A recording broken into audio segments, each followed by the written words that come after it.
nongeye kubasuhuza inshuti za GetRichtv. Muri kumwe nk'ibisanzwe na NAP Billionaire. Uyu munsi nabateguriye ibintu 10 byerekana itandukaniro riri hagati y'abakene n'abakire. Ibi byose bigamije kugira ngo nidutangira kwiga noneho uburyo twakoramo n'uburyo twagenzamo imishinga itandukanye dufite ituganisha ku bukire, bizadufashe kuhindura imyitwarire yacu hato tutazazitirwa n'iyo myitwarire ikatubuza kugera ku ntego zacu. Abahanga rero bemeza ko abantu burya bagira imitekerereze ibatandukanya, ari inatera kunyurana kw'imibereho yabo. Iyo bigeze mu rwego rw'ubukungu rero, imitekerereze y'abakire usanga itandukanye n'imitekerereze y'abakene, ndetse n'imyumvire yabo ku bintu bitandukanye ikaba itandukanye cyane n'iy'abagenzi babo b'abakire. Abaherwe batandukanye ku isi bavuga ko ubukire ari amahitamo buri wese ashobora kugeraho. Umuherwe Bill Gates yavuze ko kuba umuntu yavuka akennye atari ikosa rye, ariko ko kuba yapfa akennye ari ikosa rye. Imitekerereze y'umuntu ndetse n'imigirire ye uyu munsi niyo igena uko azaba ari ejo. Aha impuguke mu bukungu akaba n'umuherwe utunze amamiliyari menshi y'amadolari, billionaire dollar owner Daniel Ari, yagaragaje ko hari ibintu 10 byerekana itandukaniro hagati y'abakire n'abakene. Aha rero tugiye kurebera hamwe iri tandukaniro, dutangire twitoreze hamwe mu kibuga cy'abaherwe, turusheho guharanira kuba abaherwe. Reka duhere ku itandukaniro rya mbere rigira riti abakene nta cyizere bigirira. Abakene nta cyizere bagirira umuntu, kabone niyo baba bamuzi cyangwa ari inshuti, bahora bibwira ko ashobora kubagirira nabi. Nk'urugero, biragoye kubona umukene ajya muri hoteli ngo yemere gusiga amafaranga ye bayamubikiye. Ahitamo kuyibikaho akayajyana mu cyumba, kuko aba yumva ko iteka abayamubikiye bashobora kuyamwiba cyangwa se bakayatwara cyangwa se bakayateka umutwe. Mu gihe abakire burya bizera kandi bakagira no kwizera. Abakire bizera umuntu wese. Ibi ngo biba bifite impamvu yabyo, kuko baba bashaka kumwiga ngo bamenye neza uwo muntu uwo ari we. Ni kenshi umukire ushobora kubona asohoka mu modoka agasiga adafunze kugira ngo arebe imyitwarire y'abantu babana nawe bamuzengurutse. Itandukaniro rya kabiri, abakene buri gihe bita ku makosa n'ibitagenda neza. Aho kugira ngo bite ku byagenze neza banashaka ko bakemura imbogamizi bahuye nazo, abakene bahora biyumvisha ko bitabashobokera kugera ku ntsinzi. Buri kintu cyose bagishakira urwitwazo rw'uko hari impamvu yatumye batakigeraho, ndetse bakabona bagenzi babo ko ari bo ba nyirabayazana ituma batagera ku byo bifuza cyangwa se ku ntego zabo. Naho abakire ugasanga bita ku ntsinzi iteka. Abakire ibintu byose babirebera mu ndorerwamo y'ibyiza. Iyo bahuye n'ibibazo bashaka uburyo bwose bwo kubikemura, kandi bakirinda kwishyiraho urwitwazo ubwo ari rwo rwose ku byo batabashije kugeraho cyangwa se kugira undi wese bikoma. Bakora icyo bashoboye cyose ngo bagere ku ntego zabo ntawe bikomye. Usanga umukire ashaka amakuru mu buryo bwose bushoboka mu rwego rwo gushaka ibisubizo. Mu yandi magambo, ni intore kuko mu nzitane bisunga abandi batabasize icyasha. Reka turebere hamwe itandukaniro rya gatatu. Abakene batekereza ko iteka ibintu bizagenda nabi gusa, nta ntumbero bagira. Abakene iyo bagiye gukora ikintu icyo ari cyo cyose bahita batekereza ko bidashoboka kugenda neza. Nk'urugero, niba ushaka guhura n'umuntu w'icyamamare, usanga we ahita yumva ko bitashoboka, ndetse agacika intege akabireka. Ni nacyo kimwe iyo agiye gutangira umushinga yarawize neza bihagije, mbese ntacyo atakoze, usanga iyo ageze ku ndunduro y'umushinga, aho umushinga ugiye gushyirwa mu bikorwa, ahita aterera iyo akanamuka akabivamo, ntaba agikomeje. imibereho ye ibigizwe na ntibishoboka, njye sinabibasha, ntibyakunda, agahora atyo akarinda aminuka asaza nta na kimwe yigejejeho mu buzima bwe, cyangwa se imishinga ye igahora ari inshagati, ko atangira umushinga akawukikiriza akarangiriza hagati, mbese akawuhagarikira hagati atawukomeje, cyangwa se ngo awurangize ugere ku ndunduro, cyangwa se ukomeze ukomere ubashe kugera ku ntego yawo. Naho mu gihe usanga bagenzi babo b'abakire bagira amatsiko ndetse bagahora bashaka guhanga udushya. Abakire buri kintu cyose bagiye gukora babanza kwibaza ibibazo ngo ese byagenda gute ngo mpore ndi nyambere. Ikindi kandi umukire aricara akibaza ngo ese byagenda gute nandikiye perezida wa repubulika cyangwa undi muntu ukomeye ku isi ibaruwa ansubizanyije ubwuzu. Aha abahanga bagaragaza ko uko wibaza ikibazo cyiza ari byo bituma ugera ku byo ushaka byoroshye, kuko bigutera umwete n'umurava wo gukora cyane kandi ugakorana urukundo rw'ibyo ugiye gukora mu rwego rwo gukurura amatsiko y'abantu benshi. Ni kenshi usanga abana bakiri bato bandikira abayobozi b'ibihugu byabo kandi bakanabasubiza. Aha usanga abana bakunda kuba bifitiye icyizere, nta gutinya, nta gihunga bafite mu byo bakora, kuko bizera ubwabo. Aba bana bato bafite imitekerereze njyabukire. Iyo bakomeje batyo rero no mu bukuru bwabo usanga ibyo bakoze byose bibahira. Nta mpamvu n'imwe yo kwigenera ingaruka mbi kandi wakoze icyiza uko ushoboye kose.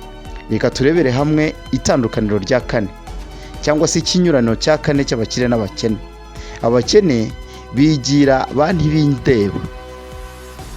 Ushobora gusanga umuntu mu kigo runaka ukamubaza impamvu nta bikoresho bafite bihagije byo kwita ku bakiriya, cyangwa se ngo bakire neza abakiriya.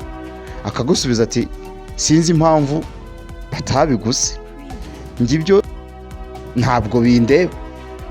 Ibi bigaragaza ko umuntu aba atitaye ku byo akora. Umukene iyo abonye ikintu cyangirika ntacyo biba bimubwiye.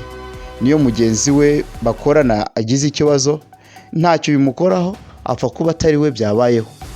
Ni ukuvuga ngo byapfa byagira ntacyo bivuze, ntibimureba, ntibimukozeho. Mbese urebye kuri we byose aba ari bibe uko byakabaye. Abakire bemera ko bafite inshingano mu kazi kose bakora, kandi bakumva ko bagomba kubazwa ibitagenze neza. Nk'urugero, ushobora kujya muri banki ugahabwa serivisi mbi, maze ukabaza umukozi uti kuki banki yanyu itita ku bakiriya? Umukozi akagusubiza ati twakoze amakosa nimutwihanganire. Ibi bigaragaza ko umukozi yitaye ku byo akora, kandi bikagaragaza ko atigize ntibindeba. Iyi ni imitekerereze y'abakire. Ingingo ya 5 igaragaza itandukaniro ry'abakire n'abakene iragira iti abakene bifuza ibintu by'agaciro gake. Abakene ntibareba agaciro k'ikintu ndetse n'uburambe bwacyo, ahubwo bo bita ku giciro gito. Muri make bareba bugufi. Ikizamukubwira umukene nuko nshobora kugera ku muhanda yabona umwenda w'amafaranga make cyane akawugura nta kindi yitayeho, atanarebye ko ari muzima, udacitse cyangwa utangiritse. Mu gihe usanga abakire bo bashaka ikintu cyangwa se ibintu byiza kandi bifite ireme. Abakire bo bita ku kamaro kacyo, ubwiza bwacyo ndetse n'uburambe bwacyo. Umukire ashobora gutanga amafaranga menshi ku kintu abona ko kimufitiye akamaro kandi kizamugirira akamaro mu gihe kizaza. Ingingo ya 6 iravuga iti abakene bibwira ko amafaranga ariyo y'ingenzi kuruta igihe. Abakene benshi ku isi batakaza igihe cyabo bibwira ko barimo gushaka amafaranga, nyamara usanga abakire bazi ko igihe ari ingenzi kurusha amafaranga. Abakire ntibatakaza umwanya wabo cyangwa se ngo bemere ko umuntu runaka yabatakariza igihe. Bashaka amafaranga kandi bagakoresha umwanya wabo neza mu guteza imbere ibyo bakora no kuvumbura udushya. Ingingo ya 7 iragira iti abakene barahangana. Iyo abakene babonye hari ikintu umuntu yakoze kikamuteza imbere, nabo bahita bashaka kumwigana ngo bagikore. Ntibajya batekereza ko bavumbura andi mahirwe, ahubwo bashaka kwigana ibyo abandi bakoze bakibwira ko nabo bizabahira. Iyo ngingo tukiriho iragira iti abakire bo bahanga ibishya kandi ntabwo bo bahangana. Abakire bahora batekereza ku buryo bushya bwo gukora ibintu. Ntibajya bita ku byo abandi bakora, ahubwo bishakira uburyo bwabo bwo kurema ibintu bishya bitamenyerewe. Iyi niyo mpamvu iyo umukire akoze umushinga umara igihe kirekire kandi kumwigana biba bigoye. Ingingo ya 8 iragira iti abakene baranenga cyane. Akenshi abakene baba bafite imitekerereze bakomora ku miryango yabo yo kumva ko ibintu byose ari bibi. Aha niho hagaragaza impamvu kuvuka mu muryango ukennye bigoye, bisaba kandi imbaraga zikomeye cyane kugira ngo wowe uzakire uvemo uri umukire. Ibi bituma buri kintu cyose umukene akibona mu bundi buryo bubi. Abakene ntibajya bishimira ibyo bafite, mu gihe abakire bishimira ibyo bagezeho. Abakire bazi neza ko ibyo bagezeho atari impanuka. Ibi bituma bishimira ibyo bagezeho kuko baba bazi neza ko bitabagwiririye, ko bakoze cyane, ko ntako batagize, ko atari impanuka kuba bageze aho bageze. Ingingo ya 9 iragira iti abakene bumvira inama babonye zose. Abakene bumva inama zose bahabwa kandi ntibazitandukanya ngo bahitemo izibafitiye akamaro. Zose bumva ko ari nziza. Ntibajya babanza kwibaza ku byo babwiwe ngo babitekerezeho, mu gihe abakire bo bagenzi babo bashaka inama z'abahanga n'impuguke buri gihe kandi mu buryo buhoraho. Ikintu cya mbere abakire bagira ni ukwiyizera. Iyo hari ikintu bakeneye cyangwa se bashaka, bagishakaho inama zihagije, bagashaka ibitekerezo by'abahanga n'inzobere mu bintu runaka bakanabigeraho. Rimwe na rimwe bashobora no gutanga amafaranga menshi kugira ngo babone izi nama. Ingingo ya 10 ariyo ya nyuma iragira iti abakene bagira ibikoresho byinshi byo kwishimisha, nyamara byo ibyo bikoresho ugasanga byo bitinjiza. Abakene bakunda kwigurira amateleviziyo manini, amaradiyo bitangaza ndetse n'ibindi bikoresho byo kwinezeza kuko ari byo bibashimisha.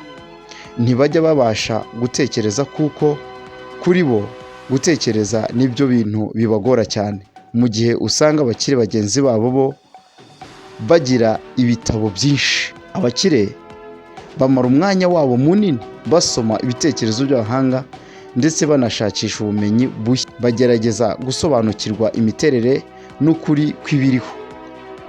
Ubukire nta muntu n'umwe bwagenewe, ni ubwa buri wese. Icyo bisaba gusa ni ukumva ko ushobora kubugeraho kandi ugahindura imyumvire imwe n'imwe ufite n'imyitwarire.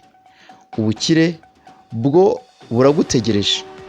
Icyo ugomba gukora ni ukufungurira amayira, ukabufungurira imiryango ndetse ukabuha karibu iwawe. Turakwifuriza kuba umukire kandi iyi niyo ntego ya GetRichtv, ni ukwidagadura, kuruhuka, ariko nanone tunasoma, dutekereza, twungurana ubwenge, dukora ibintu bitandukanye kandi biduhesha amafaranga menshi. Ntiwibagirwe gukora subscribe, like ndetse unakore comment.